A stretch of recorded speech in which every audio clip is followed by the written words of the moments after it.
Hello, my friend. It is so good to have you here today. I want you to close your eyes for a moment and imagine a city that is dying. Factories closed, streets empty, fathers gone, children growing up with nothing to look at and nowhere to go. This is Akron, Ohio. In the 1980s and 1990s, Akron was a city that the rest of America had quietly forgotten, and in the middle of all that silence, a boy was born, a boy who would one day carry that entire city on his back and then be called a traitor for leaving it. This is the story of LeBron James, LeBron Raymond. James was born on December 30th, 1984. His mother's name was Gloria. She was 16 years old when he was born. 16. She was a child raising a child in a city with no safety net beneath them. Gloria's mother died when LeBron was just 3 years old. The apartment they lived in was condemned by the city. They moved from house to house, couch to couch, sometimes staying with friends for a week, sometimes with strangers for 2. By the time LeBron was 5 years old, he had moved more than a dozen times. He missed 83 days of school in a single year, not because he did not want to go, but because there was no stable place to go, from one cold morning in Akron. A man named Frank Walker saw Gloria and LeBron on the street. He saw the boy. He saw what was happening. And he did something simple. He asked if LeBron could come and stay with his family for a while. Gloria said yes. LeBron moved into the Walker household. He had his own bed for the first time. He had meals at the same time every day. He had stability. For the first time in his life, and in the Walker backyard, there was a basketball hoop. Frank Walker taught LeBron the basics of basketball. LeBron was 9 years old. He was already tall for his age. His hands were already large. But more than anything, he could see the game. Where other boys saw the ball, LeBron saw the whole court. Where other boys reacted. LeBron already knew what was coming next. By the time he reached St. Vincent St. Mary High School in Akron, word was already spreading. This boy was not normal. In his very first high school season, LeBron James averaged 21 points per game. As a freshman, college coaches started calling. Then something happened that had never happened before. Sports Illustrated put a 16-year-old high school junior on their cover. The headline read, "The Chosen One." LeBron James was 16 years old. He had not played a single minute of professional basketball, and the entire country already knew his name. In 2003, LeBron entered the NBA draft. The Cleveland Cavaliers held the first overall pick. They selected LeBron James. He came home, not just to Ohio, not just to Northeast Ohio. He came home to Akron. The city that had forgotten was suddenly remembered because their boy was coming back. His first NBA season, LeBron averaged 20 points per game. He won Rookie of the Year. He was 19 years old, but the Cavaliers were not a good team. LeBron carried them, game after game, season after season. In the 2007 NBA playoffs, LeBron James did something that silenced an entire arena. The Cleveland Cavaliers were playing the Detroit Pistons in the Eastern Conference Finals. Game 5, the Cavaliers were losing. With seconds remaining in regulation, LeBron took over. He scored the final 25 points for Cleveland, 5 points in a row. By himself, The Pistons could not stop him. Nobody could stop him. Cleveland won, and LeBron James walked off that court in Detroit. Like a man who had just shown the world something it would never forget. But the championship did not come. Not yet. Cleveland reached the NBA Finals in 2007 and lost to the San Antonio Spurs in 4 straight games. LeBron sat in the locker room after the final loss. He was 22 years old. He had carried a team that was not good enough as far as it could possibly go, and it was not enough. The years that followed were painful. Cleveland came close, but never close enough. LeBron was the best player in the world, playing for a team that could not win the championship. Then, on July 8, 2010, LeBron James sat down in front of a television camera. The show was called The Decision, and in front of millions of watching people. He said 6 words that broke a city. He said, "I am going to take my talents to South Beach, Miami." He was leaving Cleveland. He was leaving Ohio, the city that had given him everything, the city that had put his face on billboards, the city that had called him their own, felt betrayed. That night in Cleveland, people gathered in the streets. They burned his jersey. They screamed at the sky.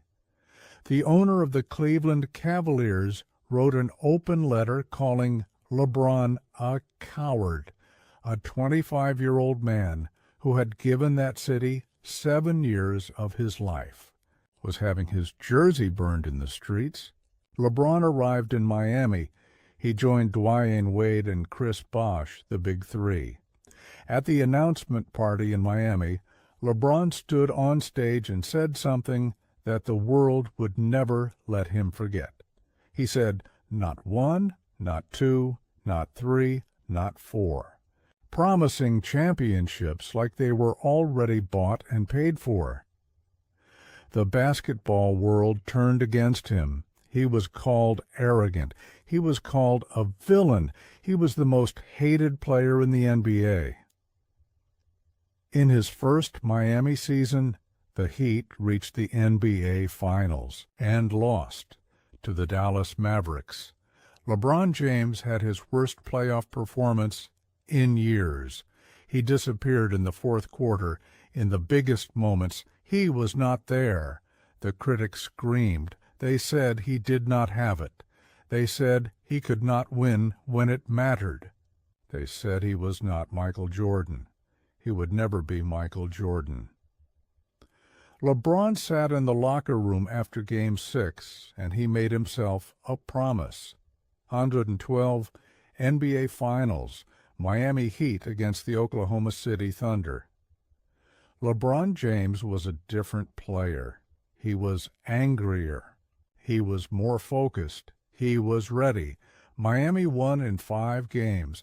LeBron James won his first NBA championship. He fell to his knees on the court. He put his face in his hands. He wept. And then he looked up at the ceiling of the American Airlines Arena. And he screamed. Not a celebration scream, a release scream, the scream of a man who had carried too much for too long and had finally put it down. 2013. LeBron and Miami won again, back-to-back champions. He was the best player in the world. Nobody argued anymore. But there was still something missing. One promise he had not kept. One city he had not saved. In the summer of 2014, LeBron James did something nobody expected. He announced he was leaving Miami. He was going back to Cleveland. He wrote an essay in Sports Illustrated. He wrote, "I am coming home." Cleveland exploded with joy. The same streets where people had burned his jersey were now filled with people celebrating his return. He put the jersey back on. number 23, and he went to work. The 2016 NBA Finals, Cleveland Cavaliers against the Golden State Warriors. The Warriors had won 73 games that season, the most wins in NBA history. They were the greatest team ever assembled. Cleveland lost the first 2 games, then lost Game 3. They were down 3-1. No team in NBA Finals history had ever come back from 3-1. Nobody gave Cleveland a chance. LeBron James did not care about the odds. Game 5, LeBron scored 41 points. Game 6, LeBron scored 41 points again. The series was tied. Game 7, the most watched NBA game in 20 years. Cleveland against Golden State. 1 game for everything. With less than 2 minutes remaining, the score was tied at 89. The Warriors had the ball. Andre Iguodala received a pass and drove toward the basket. He was going to score. The game was going to change. And then, from nowhere, LeBron James appeared. He ran from behind. He jumped. He pinned Iguodala's layup attempt against the backboard. The crowd went silent. The greatest chase-down block in NBA Finals history. Cleveland kept the ball. Kyrie Irving hit a 3-pointer with 53 seconds left. Cleveland was winning. Golden State could not answer.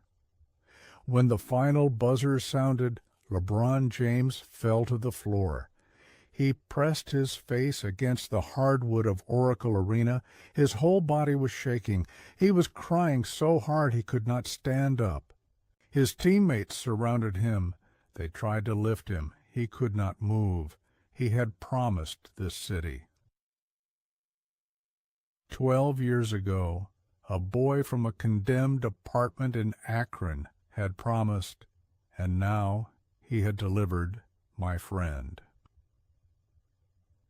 The story of LeBron James is still being written. He has won 4 NBA championships. He has played in 10 NBA Finals. He is the all-time leading scorer in NBA history. He built a school in Akron for children who need it most. He called it the I Promise School, because that is what he does. He promises, and then he delivers. But here is what I want to leave you with. LeBron James did not come from privilege. He did not come from a stable home.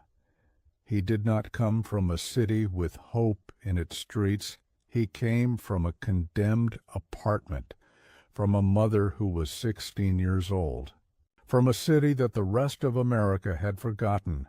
And he carried that city not just to a championship, but into the consciousness of the entire world. The jersey they burned, he wore again. The city that called him a traitor, he saved. Maybe tonight, my friend, you are carrying something heavy, maybe a city of your own, a family, a promise you made to someone who needed you. Maybe the world has called you a traitor too. Maybe you left something, and you are not sure if you can go back. But LeBron went back. And when he did, he brought everything with him. The pain, the rejection, the burned jersey. All of it became fuel. All of it became the championship.